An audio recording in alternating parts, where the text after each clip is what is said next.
Éphésiens chapitre 4, on était au verset 11, verset 12 et verset 13.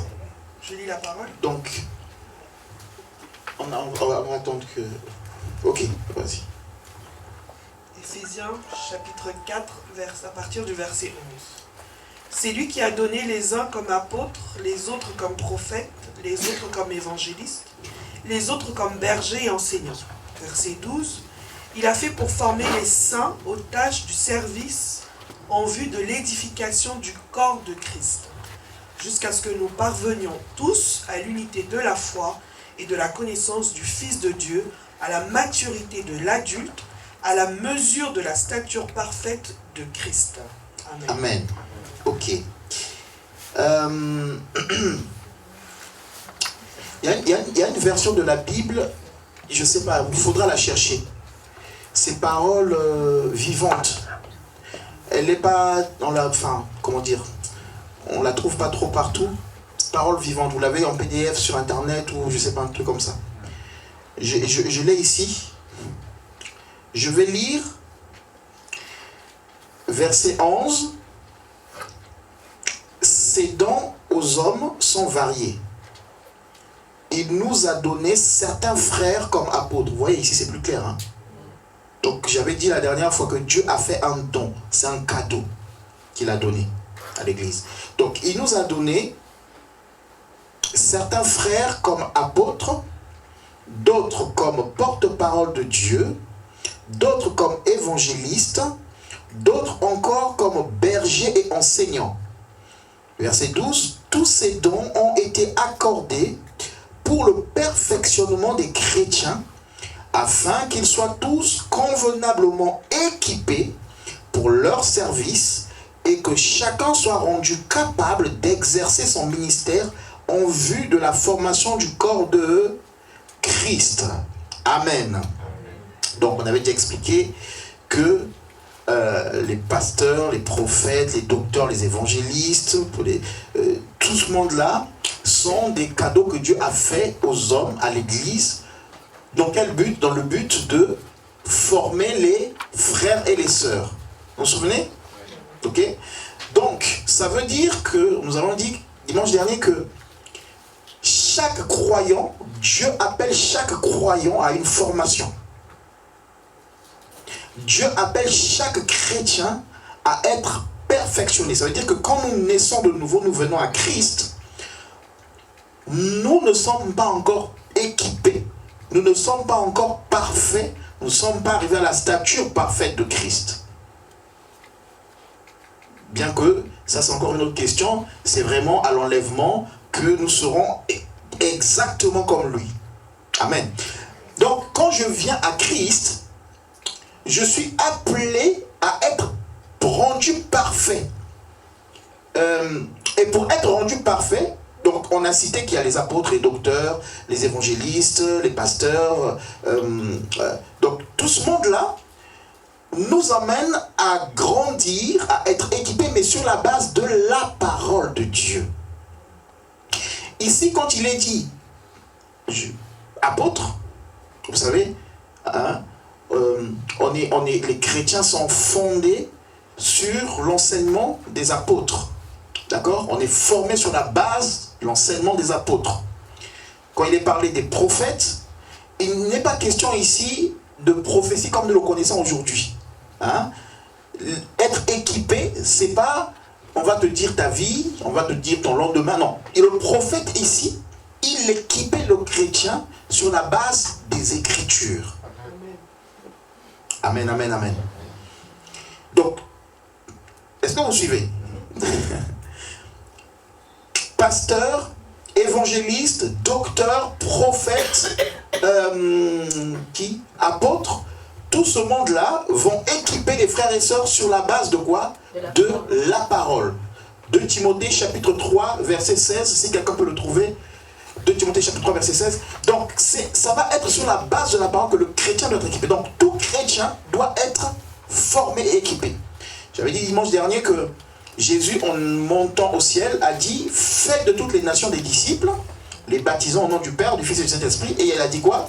« Enseignez-leur à observer ce que je vous ai prescrit. » Donc, quand quand on est converti, Dieu veut qu'on soit enseigné. Et l'enseignement, je répète encore, c'est pas quand je vais commencer à te donner une parole de connaissance ou une parole pour demain ou pour après-demain. L'enseignement ici, il s'agit de la doctrine. Amen. Ok? Il s'agit de la doctrine. 2 Timothée chapitre 2, verset 16, toute écriture est inspirée de Dieu et utile pour faire quoi? Pour enseigner.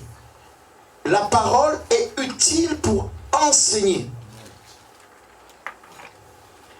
Pour convaincre, pour corriger, pour instruire dans la justice. Ici, corriger. Alors, dans Éphésiens chapitre 4, quand il est parlé de perfectionnement des saints, dans le perfectionnement des saints, il y a le mot, c'est restaurer. Être restauré, c'est corriger. La corriger ici, c'est pas, vous savez, ce verset, des fois on l'utilise pour taper sur les gens. Hein? Toute écriture est inspirée de Dieu pour corriger. Donc je te corrige, je te tape dessus avec la parole, je prends des versets, puis je commence à lapider quelqu'un. Donc ici, corriger parle de restauration. C'est comme quand on restaure un tableau. Donc, le chrétien qui est né de nouveau a besoin d'être restauré. Les vies sont détruites. On vient au Seigneur, on est converti, on a des vies détruites, on a eu un passé qui est terrible. Et on a encore peut-être des situations qui sont terribles dans nos vies. Mais on a besoin d'être restauré, d'être corrigé. On a besoin d'être enseigné, mais c'est sur la base de la parole de Dieu. J'avais dit dimanche dernier, je ne peux pas donner un enseignement selon moi, pour faire plaisir à quelqu'un. Si je veux enseigner, c'est sur la base des Écritures. Je ne peux pas dire, c'est la tendance du moment. Donc il faut que je commence à enseigner selon la tendance du moment. On enseigne sur la base des Écritures. On convainc sur la base, c'est le Saint-Esprit qui convainc, mais il va convaincre parce qu'on utilise les Écritures. Alléluia. Parce qu'il est esprit et vie. Et on va s'instruire, l'éducation. L'éducation. Le chrétien a besoin d'être éduqué. Quand je suis né de nouveau, des fois, ce n'est pas les démons. On est né de nouveau, on est converti, mais on n'arrive pas encore à marcher comme il se doit parce qu'on a besoin d'être instruit, éduqué, rééducation, reformatage. Alors, j'irai même plus loin. Selon les dénominations dans lesquelles je suis, j'ai peut-être besoin d'être reformaté. Alléluia. J'étais dans une assemblée, alors Dieu, on a tous un parcours, hein, et dans ce parcours-là, Dieu est au contrôle. Dieu peut me permettre de passer dans une église où ça fonctionne comme ça, et puis plus tard, j'avance, j'évolue, je grandis, et je comprends que bon, là-bas, ça fonctionnait comme ça, mais maintenant, Dieu m'a fait grandir, mais c'est important à cette période-là. Amen. Donc, moi, j'étais dans une assemblée avec mon épouse, toutes les réunions, il fallait qu'on chasse. Toutes les réunions, il fallait qu'on bousille. Démanteler, tout ça. Donc les enfants même étaient en crise, les enfants se cachaient derrière, ils avaient peur parce que quand on priait, mais c'était terrible. Je dis bien toutes les réunions. S'il n'y a pas de vomissement, s'il n'y a pas de... Même après un culte d'adoration, toutes les réunions, je dis bien. Mais je crois aussi que le Seigneur, à cette période-là, nous garder, nous utiliser dans ce contexte-là, jusqu'à ce qu'on grandisse et qu'on comprenne qu'il faut un équilibre dans les choses de Dieu. Amen, amen, amen. Mais quand je sors de là, je vais dans une autre assemblée, j'ai besoin d'être reformaté. Donc j'ai besoin d'être instruit. Parce que sinon, je me souviens, ah non, c'est terrible. J'étais au téléphone avec Micha, on était encore fiancés. Elle crie au téléphone. Je dis, qu'est-ce que c'était la nuit? Qu'est-ce qui se passe? Elle commence à parler en langue avec chassé. Juste une souris qui était passée, ou je sais plus. Et moi, je suis rentré dans son jeu au téléphone, on commençait à chasser. Mais parce qu'on est dans un environnement où dès que tu vois quelque chose, il faut que tu chasses. Donc, il dit, j'ai dit, on a dit, qu'est-ce qui se passe? Il y a quelque chose, il y a un esprit, il y a quelque chose qui est passé. Non, c'est qu'une souris. Vous voyez que l'environnement dans lequel, le message qu'on reçoit peut peut nous donner de voir, tu vois une mouche, tu dis,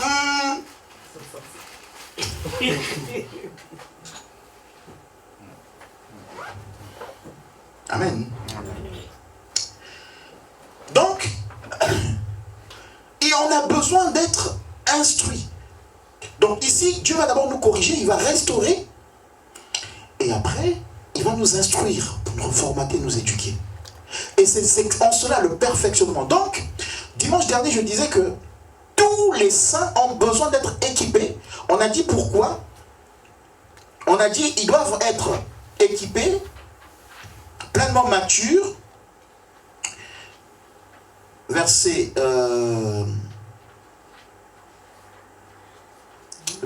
12. Alors, il nous a donné ses frères pour que nous parvenions à une profonde unité. Non, c'est pas celui-là. Si, c'est celui-là.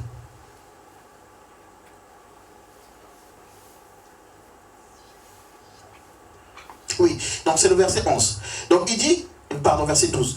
Tous ces dons ont été accordés pour le perfectionnement des chrétiens, afin qu'ils soient tous convenablement équipés pour leur service. Donc on a dit que tous les chrétiens ont, dans une autre version, c'est leur ministère. Tous les chrétiens ont ministère. En fait, ministère, c'est service.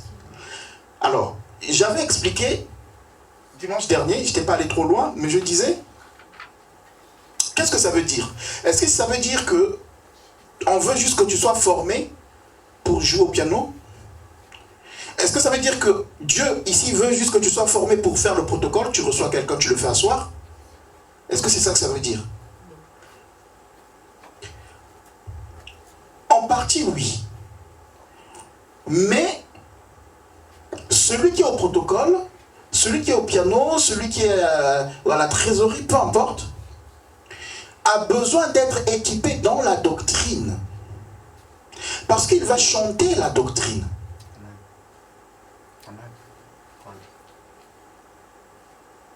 Alléluia. Il va chanter la doctrine. Il y a des chansons qu'on chante aujourd'hui qui ne sont pas scripturaires.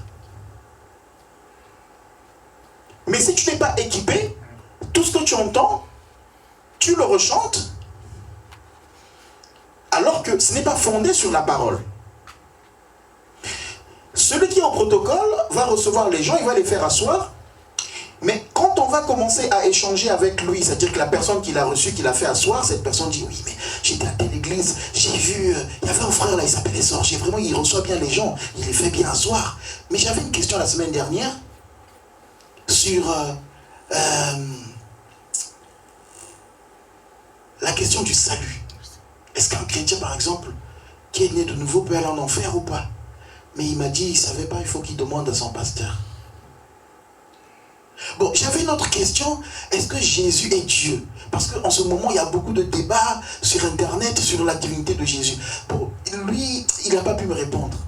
Il a dit qu'il y a des versets qui montrent que Jésus, dans la Bible, lui-même, il dit qu'il n'a jamais dit que je suis Dieu.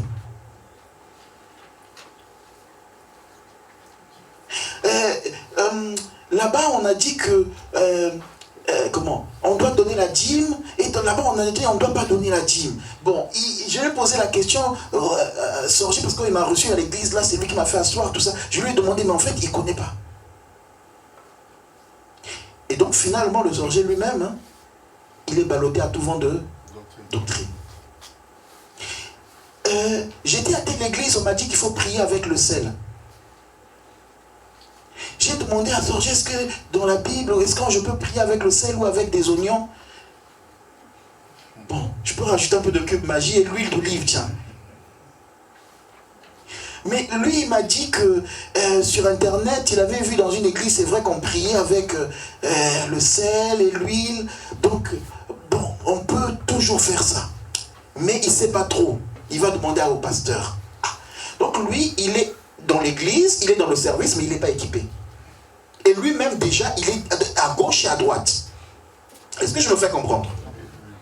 Parce que la suite, c'est ce que l'apôtre Paul dit. Pourquoi on ne soit pas ballotté à tout vent de doctrine?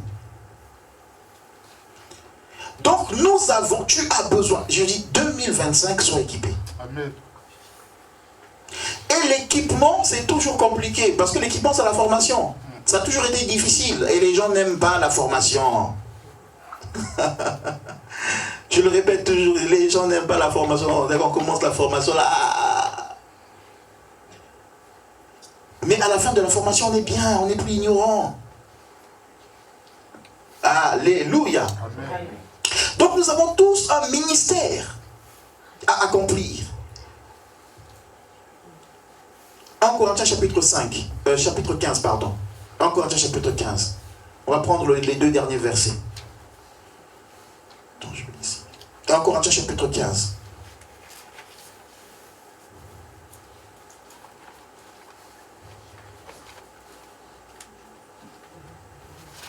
Je vais lire rapidement. 1 Corinthiens chapitre 15. C'est pourquoi mes frères, alors je prends les deux derniers versets, verset 57, il est dit, mais Dieu soit loué, la victoire est à nous. C'est Dieu qui nous l'a donné, et par notre Seigneur Jésus-Christ, qui nous a délivrés à la fois de la peur de la mort, et de la puissance du péché, et de la condamnation de la loi. Verset 58, c'est pourquoi, mes bien-aimés, restez fermes, ne vous laissez pas ébranler, marchez de progrès en progrès, soyez toujours actifs, travaillez sans relâche pour le Seigneur. Vous savez bien que la peine que vous donnez au service du Seigneur n'est jamais perdue. Comme s'il n'y avait pas de résurrection, si vous œuvrez en communion avec lui. Ainsi, mes frères bien-aimés, soyez fermes, inébranlables, travaillant, regardez ici, travaillant de mieux en mieux à l'œuvre du Seigneur, sachant que votre travail ne sera pas vain dans le Seigneur. Ah, ça s'adresse à qui? Est-ce que ça s'adresse au pasteur? Est-ce que ça s'adresse au prophète? Ça s'adresse à l'église. Donc les frères doivent travailler de mieux en mieux à l'œuvre du Seigneur. Mais pour qu'ils travaillent à l'œuvre du Seigneur, il faut qu'ils soient équipés pour travailler convenablement. Alléluia. En fait, l'apôtre Paul, dans ce passage de Éphésiens chapitre 4, il est en train de dire que les chrétiens doivent arriver à l'autonomie. Je ne parle pas d'indépendance, parce qu'on est dépendants les uns des autres. Mais il faut que tu arrives à devenir autonome. Est-ce que nos enfants, nous les faisons grandir pour qu'ils deviennent autonomes? Donc ce n'est pas normal que des années après dans l'église, je viens et j'attends chaque fois qu'on me dise ce que Dieu veut faire pour moi, ou qu'on me révèle ma vie tout le temps, et je ne grandis pas, je ne suis pas assis dans la parole. Vous savez, l'ennemi a inculqué quelque chose dans l'église aujourd'hui, c'est-à-dire que le chrétien, quand tu es converti, j'ai l'impression que tu as plus peur maintenant de l'avenir que quand tu n'es pas converti. Je ne sais pas si vous avez remarqué ça. C'est comme si les gens, dès qu'ils se convertissent, ils commencent à s'inquiéter de leur destinée.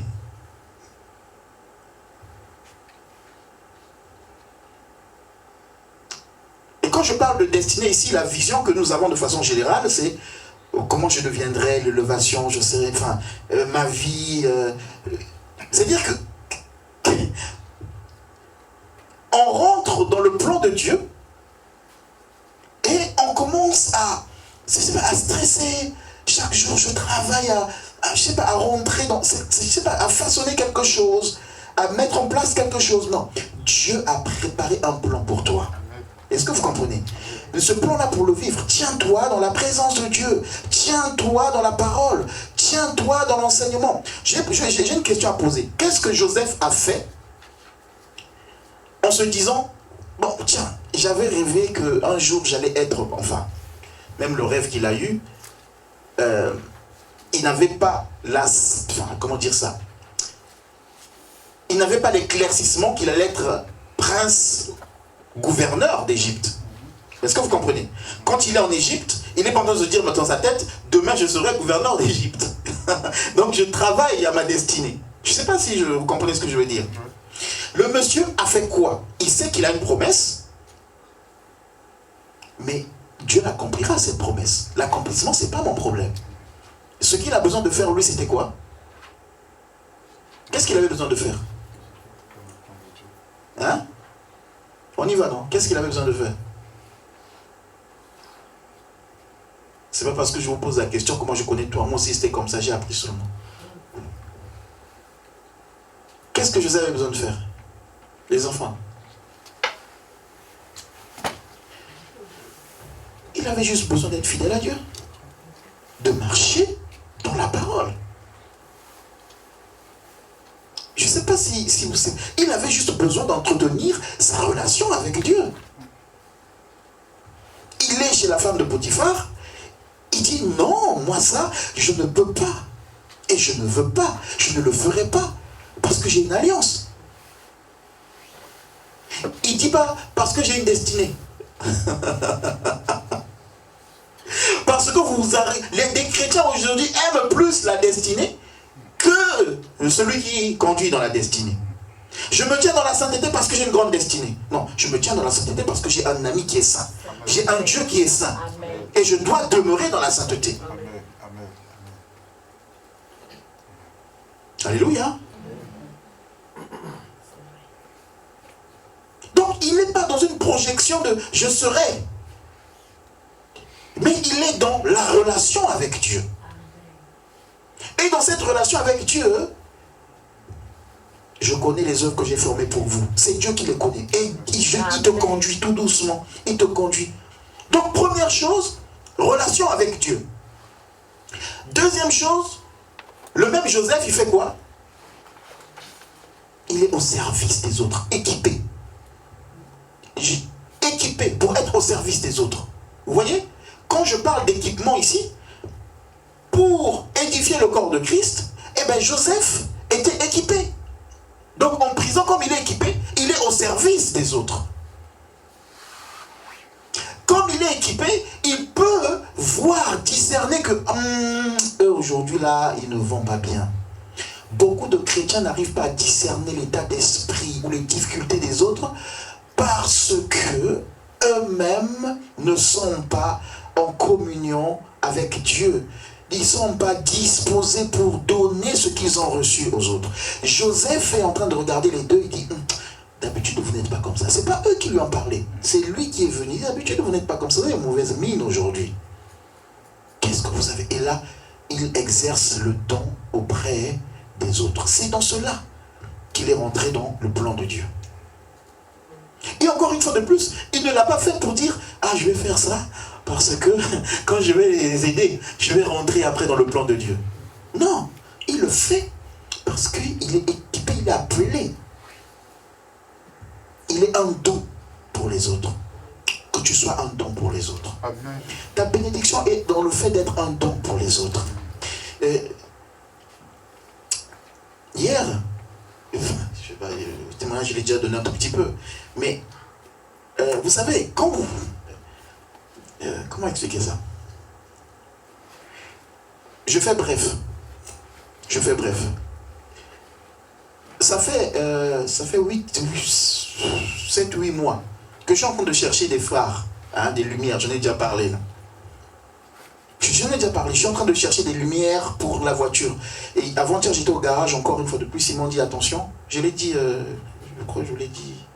Ils m'ont dit attention, elle risque de cramer votre voiture. Parce que il y a des feux qui ont cramé, enfin bref. Et donc, quand ils m'ont dit ça, j'ai commencé à chercher sur internet, j'ai dit bon, il faut que je loue une voiture pour aller à 60 pour aller chercher papa. Donc j'ai regardé là pour louer une voiture, c'était compliqué, j'ai dit bon allez, on va aller avec cette voiture. Mais regardez comment Dieu fait les choses. Dès qu'on est parti, la voiture, les choses qui ne fonctionnaient pas dans la voiture ont fonctionné. Hier. C'est incroyable. Depuis le moment même, Anthony a dit oh, mais l'écran là s'est allumé. L'écran qui ne s'allumait pas, depuis je ne sais pas combien de temps, c'est allumé. Les feux ont fonctionné là-bas jusqu'à quand? Mais la meilleure, c'est quoi? Anthony est en train de rigoler. La meilleure, c'est que les feux que je cherche là depuis longtemps, les 9, les 2 feux là, les 2 optiques, depuis 7-8 mois, j'ai appelé des casses dans la Manche, j'ai appelé des casses auto vers Rouen, j'ai appelé dans le Mans, Île-de-France, j'ai même donné à Samuel, cherche-moi à tout. Bon, je n'ai pas trouvé. Depuis je ne sais pas combien de mois je suis en train de chercher.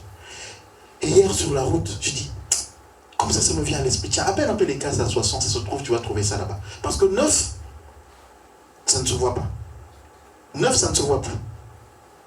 Et ça coûte 600 € l'ampoule. Et donc, j'appelle des cases, Saint-Pierre Anthony, c'est lui qui cherchait les numéros. Ça passe pas. On n'en trouve pas. Bon, tiens, sur la route, peut-être vers Aulnay ou vers tout ça, on appelle le Blanc-Ménil, on trouve une case, j'appelle. Ah oui, on a ça, monsieur. Ah. Mais il y avait quelque chose qui me disait, tiens, passe un coup de fil. Eh bien, ils ont. J'arrive malheureusement, oh, ça a été vendu, ça vient de partir. Je dis, mais non. Bref, je suis repassé plus tard. Et puis, à 15 h, ils me l'ont donné. 9. 9. Et devinez combien? 9. Au lieu de 600 € l'ampoule. 9. Ah, comment? Tu es trop cher, maman. Tu voyez? 120 €. Et sur la route, la voiture, elle fonctionne. On dépose le pasteur, on rentre à la maison, la voiture, elle fonctionne plus.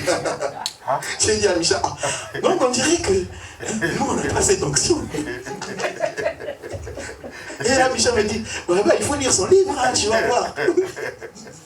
J'ai dit, ah, donc ça confirme, il faut travailler là. Écoutez, si vous voulez vivre des miracles, soyez au service, en obéissant au Seigneur. Amen, vous allez voir, vous allez témoigner des choses qui sont presque impossibles, incroyables. Amen. Amen. Alléluia. Amen.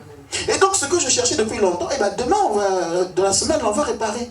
En plus, c'est tout neuf. Donc là, maintenant, quand je vais faire des appels de phare, ça va faire mal. Hein? Alléluia. Amen. Vous voyez?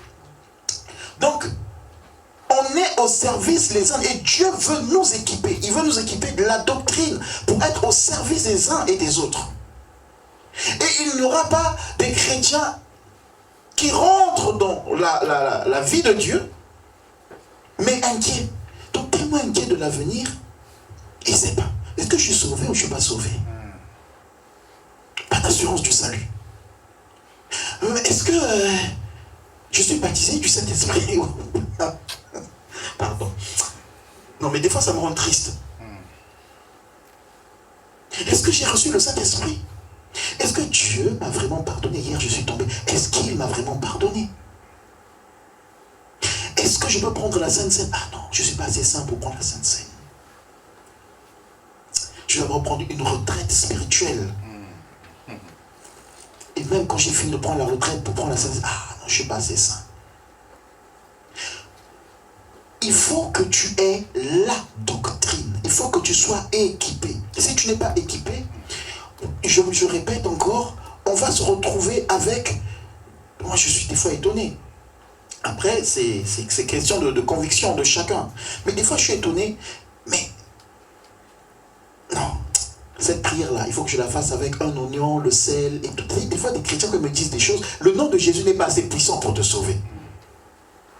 Non, il y a un nom au-dessus de tout nom. C'est le nom de Jésus, sans rien d'autre.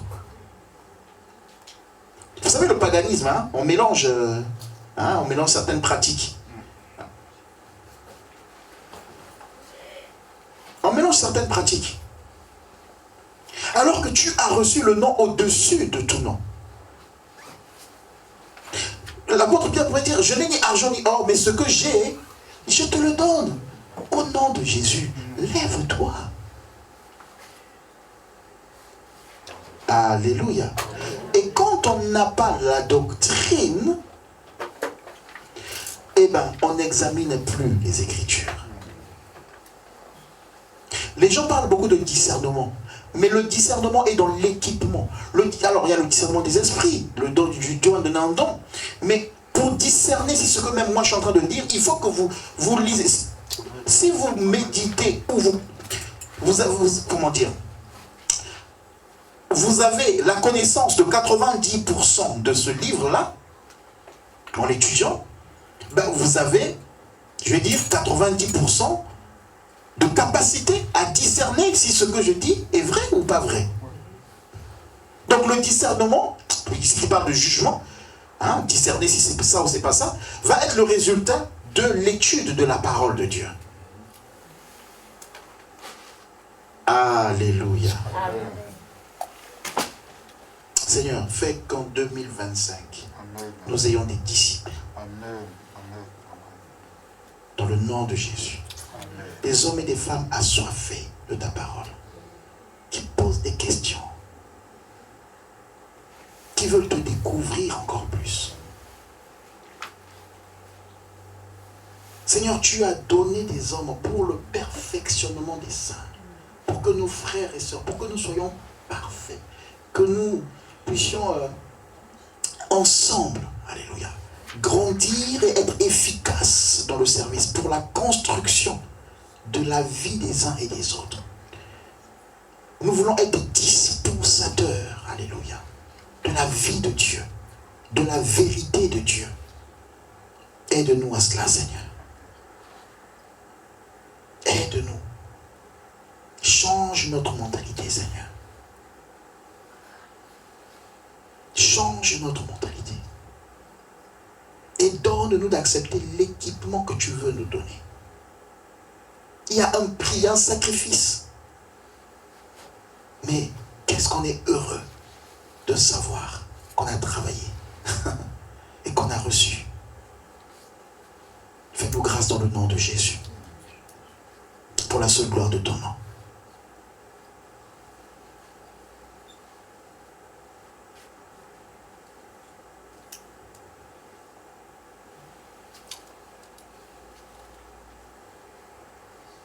Donc, je finis dans 5 minutes.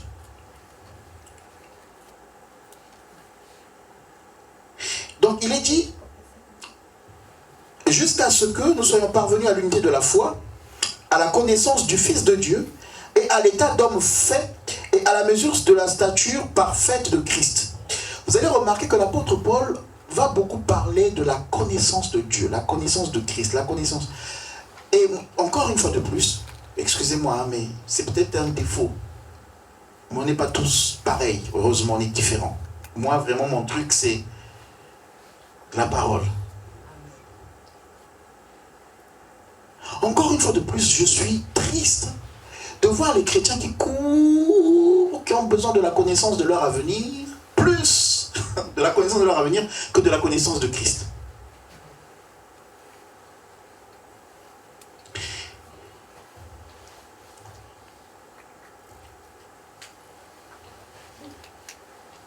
J'ai compris quelque chose. Connaître ton avenir, ou te dévoiler ton avenir, ou te dévoiler même des choses cachées qui se font en secret, que Dieu a révélées, ne suffisent pas pour changer quelqu'un. Ça ne suffit pas pour changer quelqu'un. C'est la parole de Dieu qui est une épée à double tranchant. Nous, on a posé la témoin, on a vu des gens. La personne, tu lui dis, regarde ce que le Seigneur a dit. Parce que moi, j'aime pas le faire sur ces choses en public. Regarde ce que le Seigneur a dit. Si tu ne fais pas ça, fais pas ça. Si tu, en plus, je t'embarrasse pas.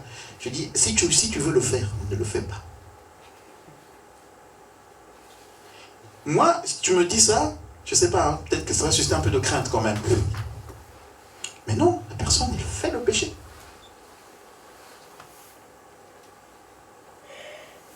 Donc, et Jésus d'ailleurs, Jésus a révélé des choses aux gens. Ça a changé quoi? Mais on est plus dans le souci, parce qu'il y a une inquiétude qui est là. Ah, demain, le lendemain, ça va être comment? Mais ça, c'était comme ça depuis dans le monde. Hein. Dans le monde, demain, ça va être comment? Les gens aujourd'hui dans le monde stressent. Demain, ça va être comment? Ils se posent des questions. Et nous, quand on vient au Seigneur, nous aussi, on est là. Demain, on a la peur du lendemain. Et ton lendemain est dans les mains du Seigneur. Il est assuré. Ton lendemain est assuré. C'est la souris.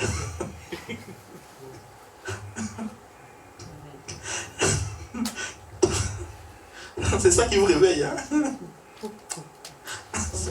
C'est terrible, hein? Comme on était au culte à l'époque, et on avait reçu un pasteur qui était venu d'Angola et qui prêchait les Amalécites. Il faut les tuer, les Amalécites. Il ne faut pas avoir peur Amalécites, vous vous souvenez? Ah, ils jetaient Amen, les Amalécites, Josué les a poursuivis, tout ça. Vous avez la victoire. Après, il y a l'enceinte qui était le retour, qui était à côté. Les Amalécites, après le retour, a fait du bruit.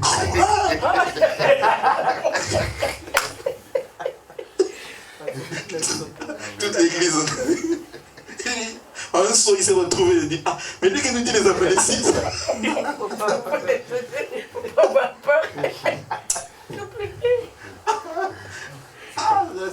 Donc quand il a continué, bon, on laisse les Amalécites. On va pas. Ils sont pas ici. C'est comme ça Dieu nous confond. Aïe, aïe. Donc je sais pas qu'est-ce qui a fait un bruit là, mais bon. Ah, c'était le poste. C'est un message. D'accord, je croyais que c'était sur l'ordinateur. Moi, j'ai regardé. Non, non. D'accord, ok. Ah, ok. Donc moi, je parlais d'assurance, et puis j'ai entendu un bruit, j'ai regardé, et puis sans poser des questions. Vous voyez, je parle de l'inquiétude du lendemain, c'est tout ça. Dès que tu entends un bruit, non, le Seigneur est avec nous. Est-ce que vous comprenez? Et même si ça devient terrible, catastrophique, dramatique, ben, nous sommes mis à part pour lui.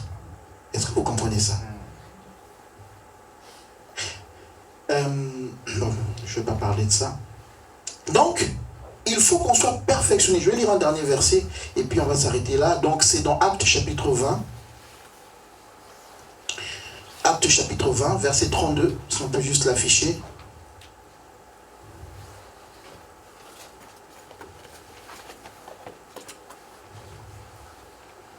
Acte 20.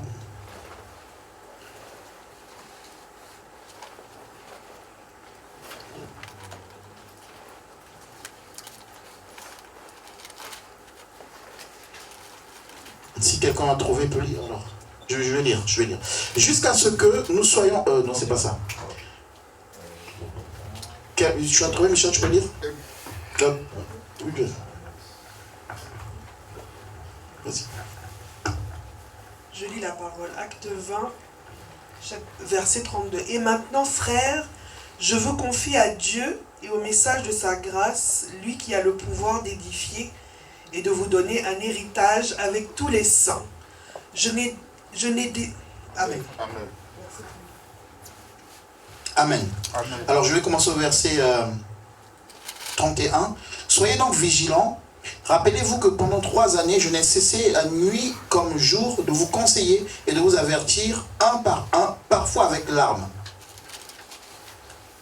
Et maintenant, il ne me reste plus qu'à vous confier au Seigneur et à sa parole de grâce. Elle a le pouvoir, c'est quoi? C'est la parole. Elle a le pouvoir de bâtir l'édifice, de fortifier votre foi et de vous assurer l'héritage que Dieu vous réserve, à vous comme à tous ceux qui lui appartiennent. Amen. Amen. La parole a la capacité de bâtir dans nos vies. Oh, La parole a la capacité de bâtir dans nos vies. Je répète encore. C'est pour cela que vous allez remarquer, l'ennemi se bat pour que les enfants de Dieu aiment la musique. Quand il s'agit de musique, mais je parle de musique chrétienne. Quand il s'agit de ce que nous appelons révélation, on est dedans. L'ennemi se bat pour que nous soyons dedans. Il n'y a pas de mal à cela en soi. Mais comprenez ce que je veux dire. Autre chose, quand il s'agit, c'est un constat que j'ai fait. Et d'ailleurs, les gens m'ont conseillé même ça. Ils m'ont dit, pasteur, tu sais, des fois, il faut juste mettre des petits extraits de la parole.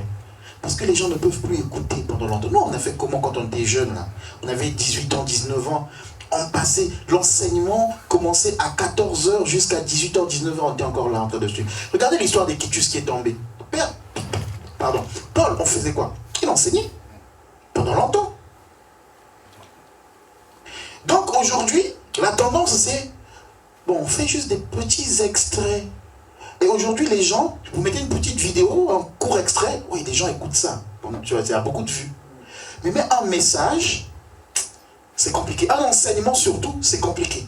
Alors, une exhortation, on va nous dire, ça va aller, tu as des promesses pour toi, tu vas t'en sortir. Là, ok, amen.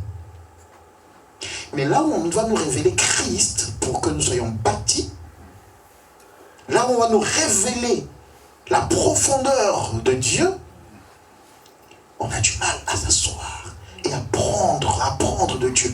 C'est-à-dire que s'asseoir et apprendre qui il est, apprendre les attributs de Dieu, apprendre comment Dieu voit les choses, comment il fonctionne, apprendre juste à le connaître. On a du mal. Mais par contre, apprendre comment Dieu peut me bénir. Apprendre comment je vais rentrer dans le plan de Dieu. Ça, oui, ça m'intéresse. Et donc, l'ennemi fait tout pour que le chrétien ne soit pas formé. Par contre, qu'il se nourrisse des miettes. Hein? C'est-à-dire que, bon, voilà. J'ai suivi telle prédication, un bout. J'ai suivi tel message, un bout, ça m'a fortifié. J'ai suivi ça, ça m'a fortifié. Mais la Bible dit, médite cette parole.